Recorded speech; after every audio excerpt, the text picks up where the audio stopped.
नमस्कार दोस्तों। क्या कहती है मीडिया के इस 5वें एपिसोड में आपका स्वागत है।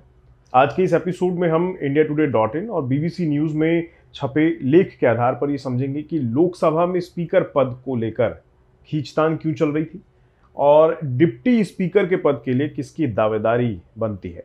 क्या अपोजिशन इस पद के लिए मजबूत दावेदार है या फिर एनडीए में से किसी को इस पद के लिए चुना जाएगा।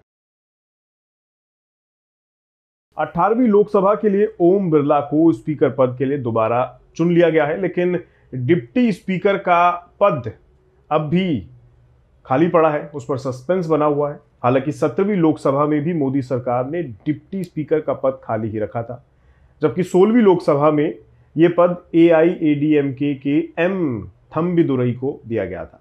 अब समस्या यह है कि इस बार बीजेपी ने अब तक डिप्टी स्पीकर के पद को लेकर कुछ भी क्लियर नहीं किया है। नरेंद्र मोदी तीसरी बार प्रधानमंत्री जरूर बने हैं, लेकिन तीसरा टर्म अपने दम पर नहीं है। इसलिए यह ध्यान देना जरूरी है कि इस बार मोदी सरकार नहीं बल्कि एनडीए सरकार है। तो हो सकता है इस चुप्पी के पीछे का कारण एनडीए की मुख्य सहयोगी पार्टियां हों। हो सकता है कि टीडीपी और जेडीयू डिप्टी स्पीकर पद की मांग कर लें।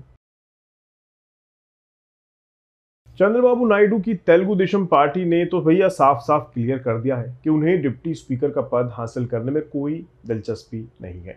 टीडीपी के राष्ट्रीय प्रवक्ता काम कोम्मा रेड्डी ने इंडियन एक्सप्रेस को हाल में एक इंटरव्यू दिया, जिसमें क्लियर किया कि बीजेपी ने डिप्टी स्पीकर पद के लिए ना तो उनसे संपर्क किया है, ना ही इस मुद्दे को लेकर कोई बैठक हुई है और ना ही कोई ऑफर पेश किया गया है। और टीडीपी भी सरकार में ऐसे किसी पद को लेकर दिलचस्पी नहीं रखती। माना जा रहा है कि टीडीपी का मुख्य ध्यान राज्य के लिए फंड जुटाने पर है। टीडीपी को मोदी मंत्रिमंडल में एक कैबिनेट मंत्री और एक राज्य मंत्री का पद मिला है और वो इसी को लेकर खुश भी है। तो फिर क्या जेडीयू इस पद के लिए दावेदारी कर सकता है? कमाल की बात है कि अब तक जेडीयू ने भी डिप्टी स्पीकर के पद को लेकर कुछ नहीं कहा है, बल्कि जेडीयू को तो अब तक बीजेपी से ऐसा कोई संकेत मिलता दिखा नहीं कि वो डिप्टी स्पीकर के पद के लिए आगे बढ़े। हालांकि जेडीयू के मामले में एक बात ध्यान देने वाली है, राज्यसभा में भी उपसभापति का पद जेडीयू के पास है। जेडीयू के हरिवंश राज्यसभा में उपसभापति हैं। ऐसे में जेडीयू के पास संसद के दोनों सदनों में उपाध्यक्ष की जिम्मेदारी हो, इसकी संभावना कम ही दिखती है। तो फिर बचता कौन है? विपक्ष। लेकिन विपक्ष तो स्पीकर के पद की इच्छा लिए हुए था। क्या विपक्ष को डिप्टी स्पीकर के पद में दिलचस्पी होगी? जब इस बार बीजेपी ने ओम बिरला का नाम फिर से लोकसभा अध्यक्ष पद के लिए आगे किया, तो विपक्ष से सहमति बनाने में उन्हें थोड़ी मुश्किलों का सामना करना पड़ा। अब क्योंकि मुख्य विपक्षी पार्टी कांग्रेस 10 साल बाद थोड़ी मजबूती के साथ सामने आई है, तो जाहिर है अपनी इच्छाओं से काम भी करवाना चाहेगी। जब बीजेपी ने लोकसभा अध्यक्ष के लिए ओम बिरला के नाम पर समर्थन मांगा, तो विपक्ष ने एक शर्त के साथ अपना समर्थन देने की बात कही थी। शर्त यह थी कि भाई उपाध्यक्ष का पद विपक्ष को दिया जाए, लेकिन बीजेपी इसके लिए तैयार नहीं हुई। तो कांग्रेस ने ओम बिरला के खिलाफ लोकसभा अध्यक्ष के लिए केरल से अपने सांसद कोडी कुन्निल सुरेश इनको आगे कर दिया।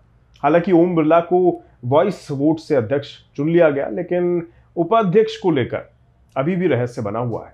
अब बड़ा सवाल यह है कि कांग्रेस क्यों चाह रही है डिप्टी स्पीकर का पद। अतीत में लोकसभा उपाध्यक्ष का पद हमेशा विपक्ष को मिलता रहा है। जैसे मनमोहन सिंह की सरकार की बात कर लीजिए, उस टाइम पे बीजेपी के करिया मुंडे डिप्टी स्पीकर के पद पे थे। तो ये एक कारण बन सकता है कि जब हमने अपनी सरकार में आपको पद दिया तो आप भी हमें दे दो। वैसे 6ठी लोकसभा से लेकर 16वीं लोकसभा तक डिप्टी स्पीकर का पद हमेशा विपक्ष के पास ही रहा है। बस 17वीं लोकसभा भारत के इतिहास में पहली ऐसी लोकसभा थी जब डिप्टी स्पीकर का पद खाली रहा था। हालांकि 1969 तक कांग्रेस की सत्ता में भी कांग्रेस ये दोनों पद अपने पास ही रखती थी, उनका कंट्रोल था। लेकिन 1969 में ये चलन बदल दिया गया। कांग्रेस ने ऑल पार्टी हिल लीडर्स के नेता गिलबर्ट जी को उस समय शिलोंग से, जो कि सांसद भी थे, उन्हें ये पद दे दिया था और तब से ये डिप्टी स्पीकर का पद विपक्ष को दिया जाता रहा है। कुल मिलाकर देश में राजनीति अब संसद में शोर की तरह गूंजेगी। जिसे मैं आपको कहानी की तरह सुनाने के लिए आता रहूँगा। तो कुछ छूट ना जाए, इसलिए इस चैनल को सब्सक्राइब कर लीजिए। बाकी कुछ शिकायत हो तो आप कमेंट भी कर दीजिए। फिर मिलूँगा जल्द। नमस्कार।